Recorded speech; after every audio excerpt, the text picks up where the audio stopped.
Kemudian yang kedua, nasihat dari Sayyiduna Ali ibnu Abi Talib, yaitu wa kunna 'indan nafsi syarran nas. Wa kun 'indan nafsi syarran nas. Dan hendaklah kamu menjadi manusia yang paling buruk dalam pandangan dirimu. Jadi Sayyiduna Ali memesankan kepada kita, menasihatkan kepada kita, kunna indan nafsi syarran nas. Hendaklah kita ini menjadi orang yang kemudian memposisikan diri kita ini orang yang penuh dengan kekurangan. Assalamualaikum teman-teman. Jangan lupa klik subscribe di channel Tafakuh Video ya, dan aktifkan tanda loncengnya. Bismillahirrahmanirrahim. Assalamualaikum warahmatullahi wabarakatuh. Alhamdulillahi rabbil alamin wal aqibatu lil muttaqin wala udwana illa 'alal zalimin. Ashhadu an la ilaha illallah wahdahu la syarika lah wa ashhadu anna sayyidana wa habibana wa syafi'ana wa qurrata a'yunina Muhammadan 'abduhu wa rasuluh wa safiyyuhu min baini khalqihi wa khaliluh sallallahu alaihi wasallam, wa ba'd. Kaum muslimin, kaum muslimat, saudaraku, sahabat Tafakuh Video yang dirahmati Allah Subhanahu wa ta'ala. Bersyukur kita kepada Allah karena hari ini kita masih diberikan oleh Allah nikmat usia. Mudah-mudahan sebagaimana disabdakan Nabi sallallahu alaihi wasallam, khairun nas man tala umruhu wa hasuna amaluh, bahwa sebaik-baik manusia yaitu mereka yang panjang usianya, wa hasuna amaluh, baik pula cara dia mengisi usia tersebut, baik pula amal dan perbuatannya. Mudah-mudahan usia hari ini mampu benar-benar kita pergunakan dalam rangka kebaikan, libtigha'i mardatillahi subhanahu wa ta'ala, yaitu untuk mendapatkan, mencapai keridhaan Allah subhanahu wa ta'ala.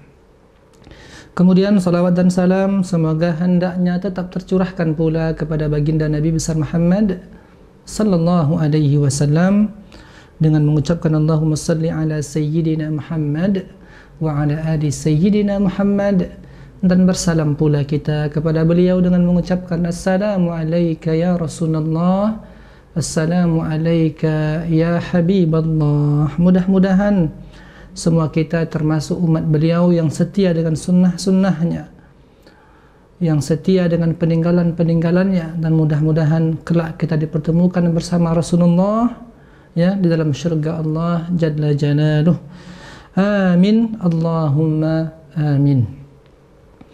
Baik kaum muslimin, kaum muslimat, saudaraku yang dirahmati Allah Subhanahu wa ta'ala, InsyaAllah dengan izin Allah Subhanahu wa ta'ala kembali kita akan meneruskan kajian kitab kita, yaitu kitab Nasaihul Ibad, dan insyaAllah kita akan lanjutkan dengan makalah yang berikutnya.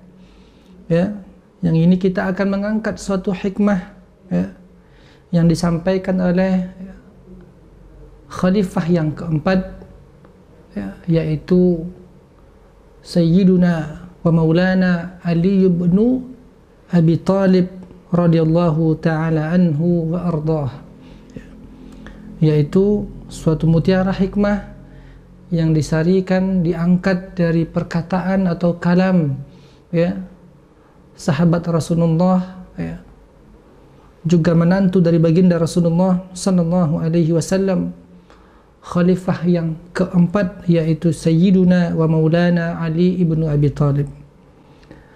Nah, dikatakan an Aliin radhiyallahu anhu, diriwayatkan atau bersumber dari Ali ibnu Abi Talib radhiyallahu anhu, semoga Allah meridhoinya. Beliau mengatakan, nasihat yang pertama, kun indallahi khairan nasi. Ya, Sayyiduna Ali menasihatkan kepada kita, kaum muslimin, kaum muslimat, siapapun kita yang menyaksikan tayangan ini, beliau mengatakan, kunna indallahi khairan nasi, wahai manusia, wahai laki-laki ataupun perempuan, muslimah ataupun mukminah, siapapun kita, beliau berpesan, kunna indallahi khairan nas. Jadilah kamu di sisi Allah Subhanahu wa taala itu sebagai khairan nasi, sebaik-baik manusia.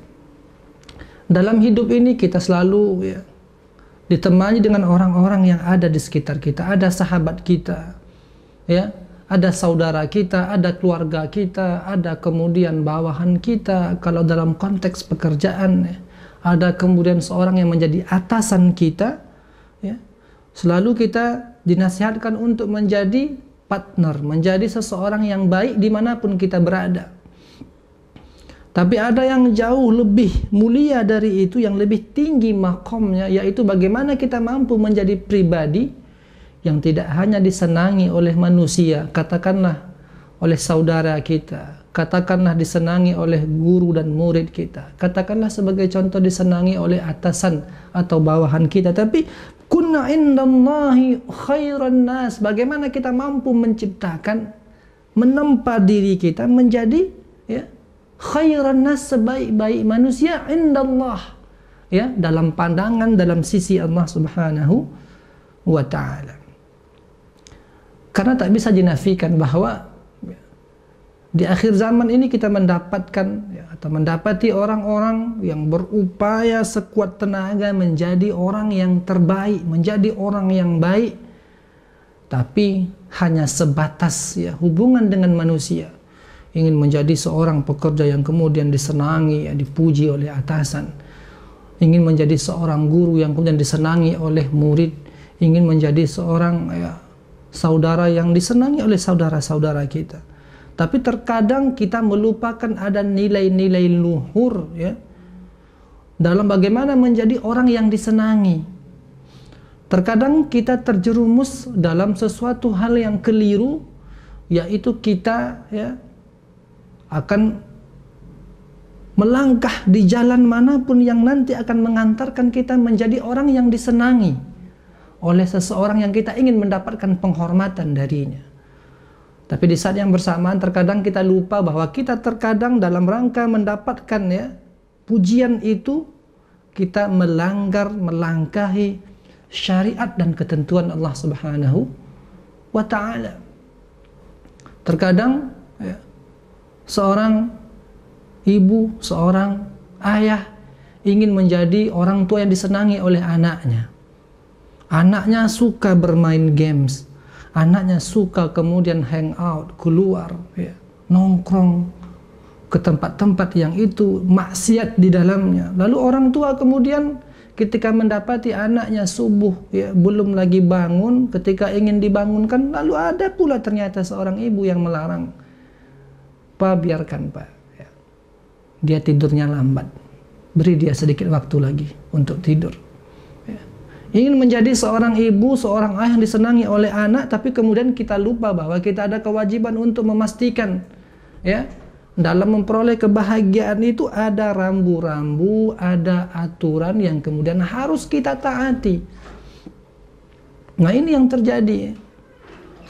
Seorang laki-laki ataupun seorang wanita ingin menjadi seseorang yang disenangi oleh pasangannya, kemudian melakukan maksiat.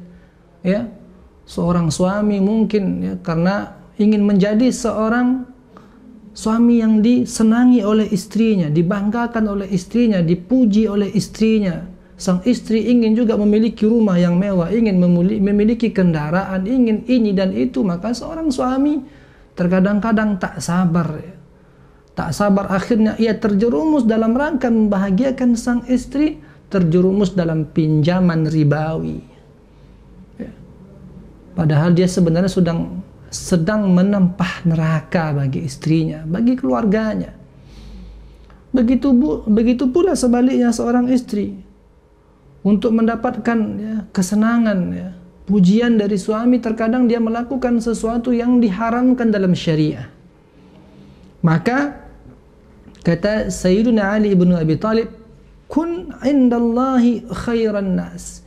Jadilah kamu di sisi Allah itu menjadi sebaik-baik manusia. Ketika seseorang manusia berupaya untuk menjadi hamba terbaik di hadapan Allah Subhanahu wa taala, maka pasti dia akan menjadi hamba yang terbaik pula, ya, di tengah-tengah manusia. Dia kalau suami, dia akan menjadi suami yang terbaik. Ketika istri, dia akan menjadi istri yang terbaik. Ketika dia seorang anak, dia akan menjadi anak yang terbaik bagi orang tuanya. Kalau dia orang tua, dia akan menjadi orang tua yang terbaik bagi anak-anaknya. Kenapa?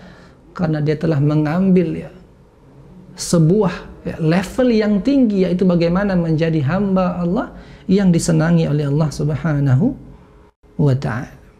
Kita mendapati berbagai macam dalil. Sebutlah sebagai contoh dalam Al-Quran, inna akramakum indallahi atqakum, bahwa sungguh orang yang paling mulia, orang yang paling baik di antara kamu di hadapan Allah adalah orang yang paling bertakwa.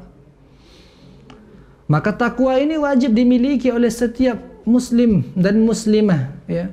Kalau dia sebagai seorang suami, menjadilah dia suami yang bertakwa. Seorang istri, menjadilah dia sebagai istri yang bertakwa. Seorang anak yang bertakwa. Orang tua yang bertakwa. Bawahan yang bertakwa. Atasan yang bertakwa. Seluruhnya murid yang bertakwa, guru yang bertakwa kepada Allah Subhanahu wa ta'ala. Inna akramakum indallahi atqakum.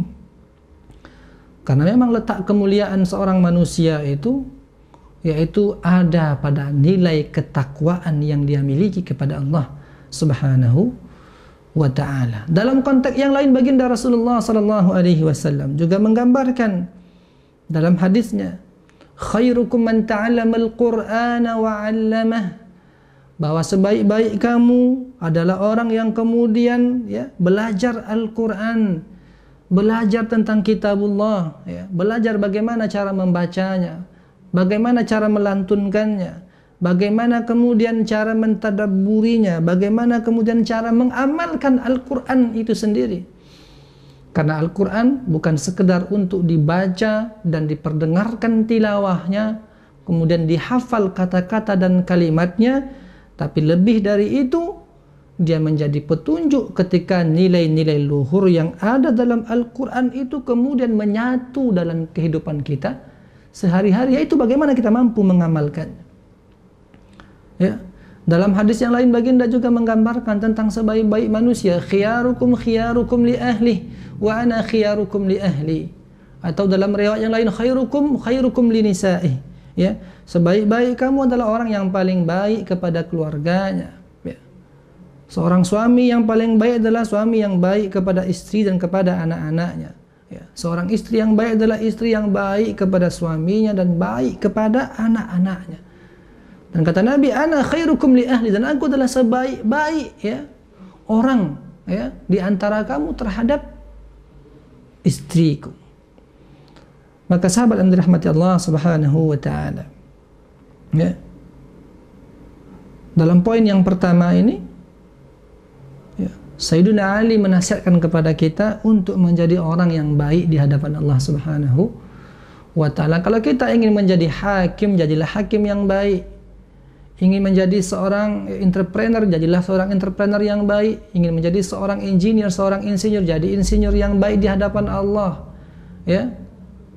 Kalau kita ingin menjadi seorang pebisnis, jadilah pebisnis yang baik di hadapan Allah. Tidak hanya pebisnis yang baik di hadapan customer, tapi bagaimana kita menjadi seseorang hamba Allah dengan segala jabatan, dengan segala profesi yang melekat dalam diri kita, kita menjadi khairan nas indallah, yaitu sebaik-baik manusia di hadapan Allah Subhanahu wa ta'ala.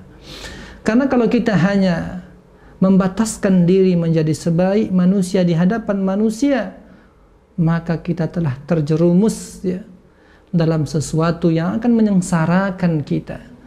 Karena disebutkan ridhan nas ghayatun la tudrak, atau irda'un nas atau irda'u kullin nas ghayatun la tudrak, bahwa untuk mendapatkan pujian, untuk mendapatkan kesenangan, untuk mendapatkan keridoan seluruh manusia di dunia ini, ghayatun la tudrak, tidak mungkin kita akan mampu mencapainya. Ya. Itu adalah perkara yang mustahil, ya. Maka ikhwah yang dirahmati Allah, yang pertama, kun 'indallahi khairan nas.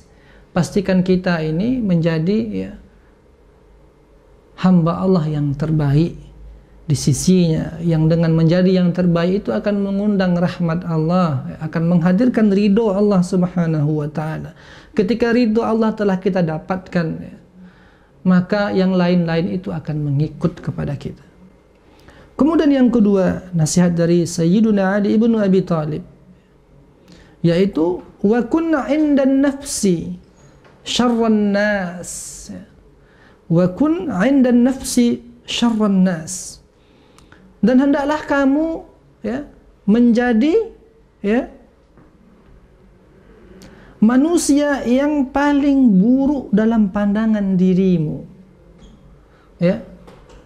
Jadi Sayyiduna Ali, ya, memesankan kepada kita, menasihatkan kepada kita, kunna 'indan nafsi syarran nas. Hendaklah kita ini menjadi orang yang kemudian memposisikan diri kita ini orang yang penuh dengan kekurangan, ya.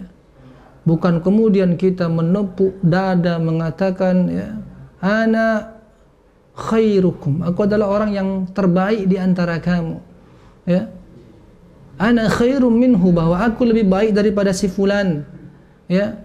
Majlisku lebih baik daripada majlis ini, ya. Lembaga ini lebih baik daripada lembaga ini. Tidak, ya. Kuna 'indan nafsi syarran nas, ya. Terhadap diri kita, maka hendaklah kita menjadi orang yang merasa bahwa kita ini penuh dengan kekurangan, ya, penuh dengan aib. Biar jangan sampai nanti hadir yang namanya kesombongan, ya, sebagaimana yang terjadi menimpa iblis laknatullah alaih, ya, yaitu makhluk yang mengaku ana khairum minhu, aku lebih baik daripada Adam alaihissalam. Asjudu liman khalaqta tina, bagaimana aku akan sujud kepada makhluk yang kau ciptakan hanya dari tanah, ya. Kunna 'indan nafsi syarran nas. Maka di hadapan diri kita, ya, jadilah kita orang-orang yang merendahkan diri, orang-orang yang tawadhu. Makanya, ya, baginda Rasulullah sallallahu alaihi wasallam, ya, man tawadhu'a, ya, man tawadhu'a rafa'ahu Allah. Barang siapa yang kemudian mentawadhu'kan dirinya, tidak menyombongkan dirinya, merasa dia yang paling bisa, dia yang paling baik dalam bidang ini, dia yang paling mampu, dia yang paling paham, dia yang paling ngerti, dia yang paling dan paling seterusnya.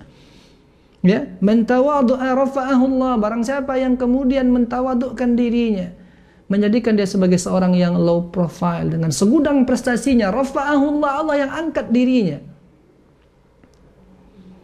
Tapi ketika kita yang menyanjung-nyanjung diri, memuji-muji diri bahwa kita orang yang terbaik, kita orang yang paling paham tentang ini dan itu, maka justru Allah akan menghinakan kita.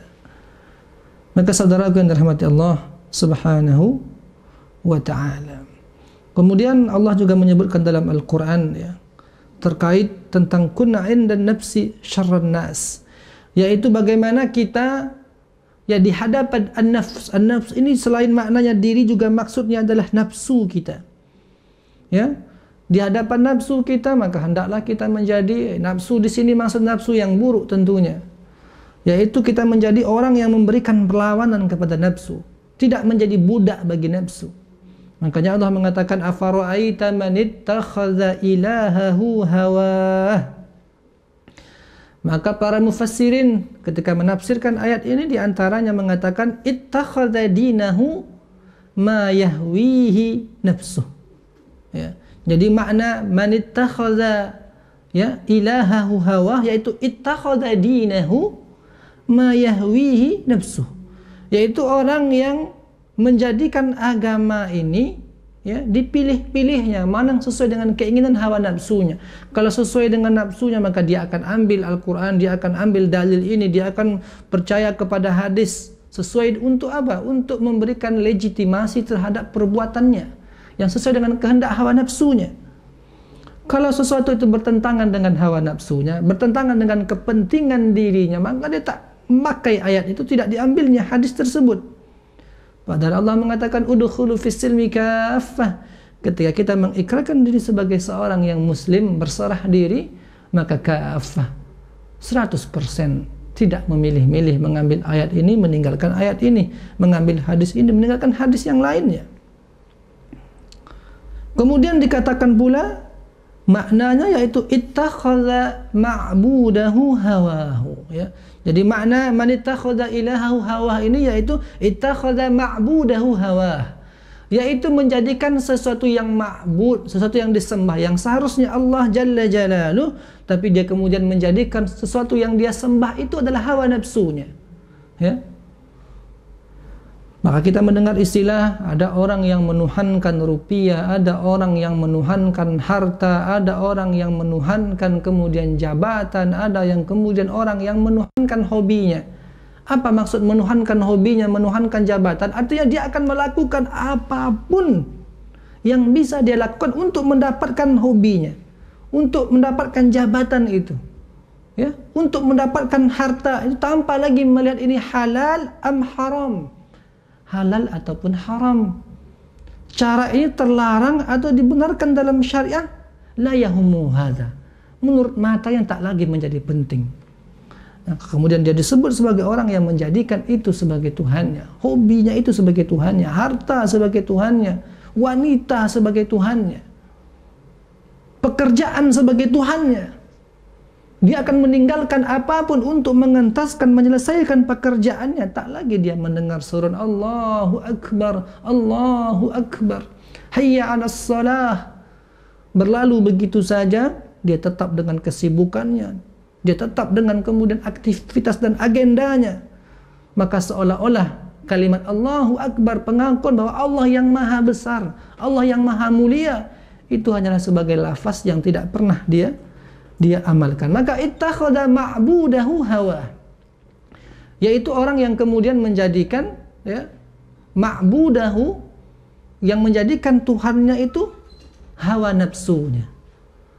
Maka ikhwah yang dirahmati Allah Subhanahu wa taala, tidak ada lagi yang lebih agung dari Allah Subhanahu wa taala. Tidak ada lagi yang lebih mulia dari Allah Subhanahu wa taala. Tidak ada yang berhak untuk dijadikan sebagai Rabb, sebagai Tuhan, sebagai sesembahan yang kita sembah dengan hak kecuali Allah Subhanahu wa taala. Maka ketika manusia meninggalkan Allah, ketika manusia meninggalkan Allah karena pekerjaannya, karena jabatannya, karena ingin mendapatkan harta benda, karena ingin mendapatkan seorang wanita, tahta dan apapun itu, maka ketika itu dia termasuk orang-orang yang seolah-olah menjadikan itu semua sebagai Tuhannya. Kenapa?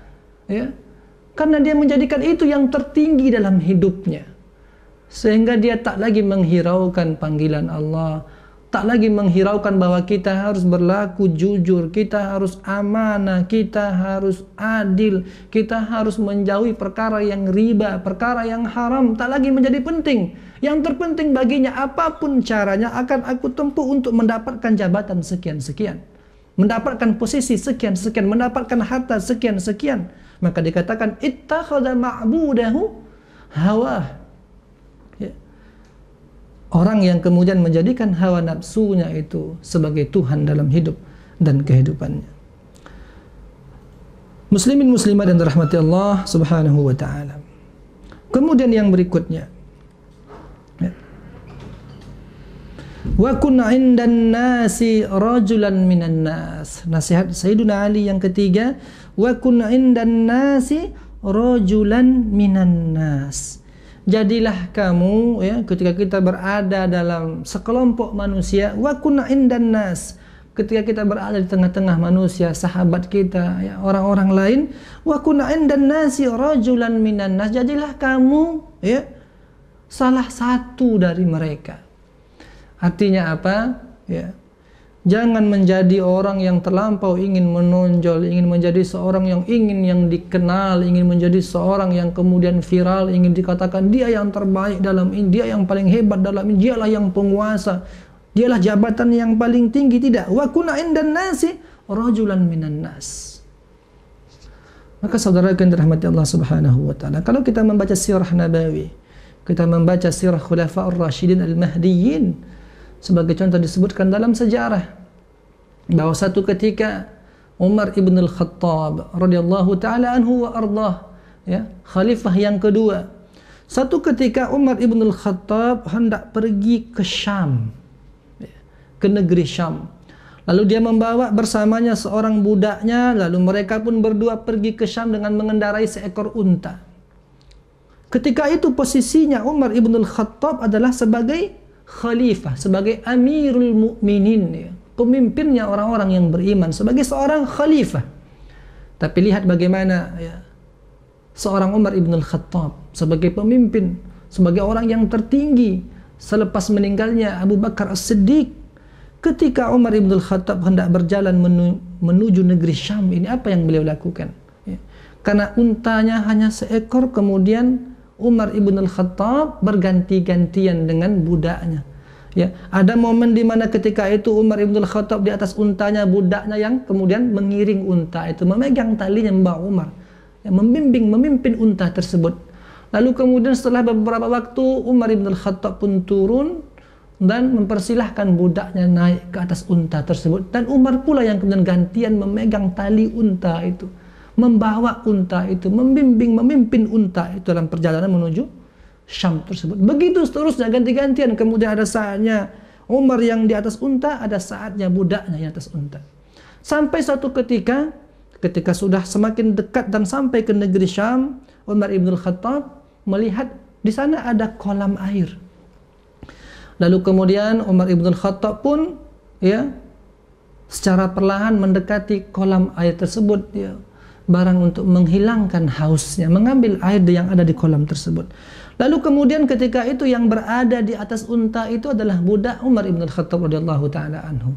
Lalu secara perlahan Umar membawa unta itu, ya, membimbing unta itu, memegang talinya mendekat ke air, dan kemudian beliau melepaskan sendal terompahnya, ya, dan dipegangnya, diletakkan di sisinya. Lalu kemudian dia mengambil air itu dengan pelan.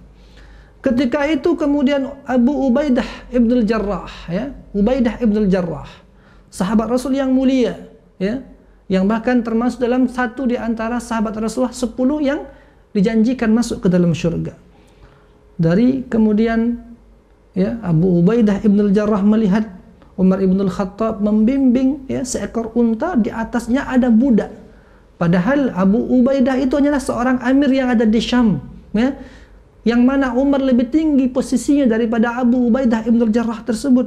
Lalu bagaimana mungkin dia menyaksikan satu pemandangan bahwa Umar di bawah membawa unta, sementara yang ada di atas pundak unta itu adalah budaknya sendiri. Lalu dia pun mendekat kepada Umar, wahai Amirul Mukminin, ya, wahai Amirul Mukminin, aku melihat pemandangan yang tidak pantas di mataku, wahai Amirul Mukminin, wahai Umar ibn al-Khattab. Bagaimana mungkin engkau menggerek unta, lalu di atasnya ada seorang budak, sambil engkau mengambil air, sementara engkau hendak memasuki negeri Syam. Para petinggi-petinggi dan pemimpin Syam telah siap untuk berjumpa denganmu, wahai Khalifah Rasulullah sallallahu alaihi wasallam. Lalu kemudian apa jawaban seorang Umar ibn al-Khattab, seorang khalifah, seorang Amirul Mukminin? Apa jawabannya, wahai Abu Ubaidah ibn al-Jarrah? Apakah engkau lupa dengan pengajaran dari Rasulullah sallallahu alaihi wasallam? Apakah engkau lupa bahwa Rasul pun menjahit terompahnya sendiri, menyiapkan makanannya sendiri? Bahkan Rasul sallallahu alaihi wasallam pun tidur hanya beralaskan pelepah korma, sehingga bekas dan jejaknya pun melekat pada tubuhnya. Wahai Abu Ubaidah ibn al-Jarrah, apakah engkau lupa bahwa Rasulullah sallallahu alaihi wasallam mengajarkan kita untuk menjadi umat yang tawadu, umat yang penuh dengan kasih sayang? Ya, itu yang aku lakukan, ya. Bahwa aku ingin, ya, menghormati, mengasihi, menaruh, ya, simpati dan sayang kepada budakku ini, sehingga aku tidak ingin hanya aku yang berada di unta ini sementara dia berjalan begitu jauh. Maka kami gantian, ada saatnya aku di atas unta, ada pula saatnya dia. Kemudian Umar ibn al-Khattab pun mengatakan, ya, innallaha rafiqun wa yuhibbur rifqa fil amri kullih. Rasulullah sallallahu alaihi wasallam pernah berkata, sesungguhnya Allah rafiq, layyin, Allah itu maha lembut, ya. Allah itu maha lembut, wa yuhibbur rifqa fil amri kulli, dan Allah sangat cinta kelembutan fil amri kulli, dalam semua hal. Maka sahabatku yang dirahmati Allah Subhanahu wa taala, apa yang dilakukan oleh Umar ibn al-Khattab, seorang yang paling tinggi kedudukannya ketika itu, tapi menunjukkan bagaimana ketawaduan beliau, sehingga ketika berjumpa dengan penguasa-penguasa yang lain, tak ada yang menyangka bahwa ternyata khalifah itu, bahwa ternyata Amirul Mukminin yang sedang tidur di lantai itu, dia adalah Umar ibn al-Khattab. Kenapa? Karena beliau termasuk dalam orang-orang wa kunna indan nas rajulan minan nas. Beliau bukanlah seorang yang kemudian dengan jabatan tinggi. Beliau bukanlah seorang pemimpin yang ingin menunjukkan bahwa aku adalah pemimpin, tempatku berbeda, fasilitasku berbeda, transportasiku berbeda, semuanya berbeda. Tidak, lihat seorang Umar ibn al-Khattab, dia menjadi seorang yang sama dengan manusia yang lainnya. Dia menjadi seorang yang sama dengan bawahannya. Bajunya biasa saja. Dia tak pernah kemudian membanggakan dirinya di hadapan budak-budaknya, padahal budak itu miliknya, bahkan bisa dijualnya dan seterusnya. Tapi apa yang terjadi hari ini, bahwa saudaraku yang dirahmati Allah Subhanahu wa taala, lahirlah sosok-sosok pemimpin-pemimpin yang ingin dilayan, yang ingin diservis, yang ingin mendapatkan fasilitas A dan B, yang kemudian merasa bahwa dia harus diservis, bahwa dia harus kemudian mendapatkan pelayanan yang VIP dan seterusnya, sementara rakyatnya menderita, sementara rakyatnya berada dalam kekurangan yang begitu dalam. Maka inilah yang gaib, alfa, tak muncul dan tak hadir di tengah-tengah umat hari ini. Hadirnya pemimpin-pemimpin yang kemudian merasa dia berhak atas segala-galanya, dan dia lupa bahwa sesungguhnya jabatan itu merupakan amanah dari Allah Subhanahu wa taala. Setiap apa yang dia dapatkan dari jabatan itu akan dihisab oleh Allah Subhanahu wa taala. Dia mungkin menyembunyikan satu dan lain hal dari amanah yang diamanahkan kepadanya, tapi Allah Subhanahu wa taala tak pernah tidur, tak pernah mengantuk, pasti akan menghisab setiap amanah yang diembankan ke atas pundak kita. Maka saudaraku yang dirahmati Allah Subhanahu wa ta'ala, wa kun 'indan nasi rajulan minan nas. Jangan kita ingin menjadi seseorang yang terlihat wah, terlihat menonjol, terlihat paling eksklusif. Ini adalah pemimpin, ini adalah CEO, ini adalah manajer, ini adalah seorang komisaris, direktur dan seterusnya. Tapi jadilah di antara orang-orang yang beriman itu sama seperti mereka. Itu yang dicontohkan Rasulullah sallallahu alaihi wasallam. Itu yang dicontohkan pula oleh khalifah selepas Rasulullah sallallahu alaihi wasallam. Kenapa? Karena mereka yakin, yang memuliakan mereka itu bukanlah penampakan lahiriah, tapi yang menjadikan mereka mulia itu adalah inna akramakum indallahi atqakum, bahwa orang yang paling mulia di hadapan Allah itu orang yang paling bertakwa. Orang yang paling mulia di hadapan Allah adalah atqakum, yaitu orang yang paling takut dengan Allah Subhanahu wa ta'ala. Maka kalaulah seandainya setiap kita memahami nasihat dari Ali ibn Abi Thalib ini, maka insya Allah kita akan mendapatkan tidak hanya disenangi oleh manusia, tapi juga tentu kita akan disenangi oleh Allah Subhanahu wa ta'ala. Tidak hanya di dunia, tapi juga di akhirat sana. Barangkali ini yang dapat disampaikan pada kesempatan yang sederhana ini. Mudah-mudahan ada hikmah yang bisa kita petik dari penyampaian sederhana ini. Yang benar dari Allah Subhanahu wa ta'ala, yang khilaf dari kelemahan kami yang menyampaikan. Hadza wallahu a'lamu wa ahkam. Kita akhir dengan doa kafaratul majlis. Subhanakallahumma bihamdika asyhadu an la ilaha illa anta astaghfiruka wa atubu ilaik. Wa jazakumullah wa barakallahu fikum. Wassalamu alaikum warahmatullahi wabarakatuh.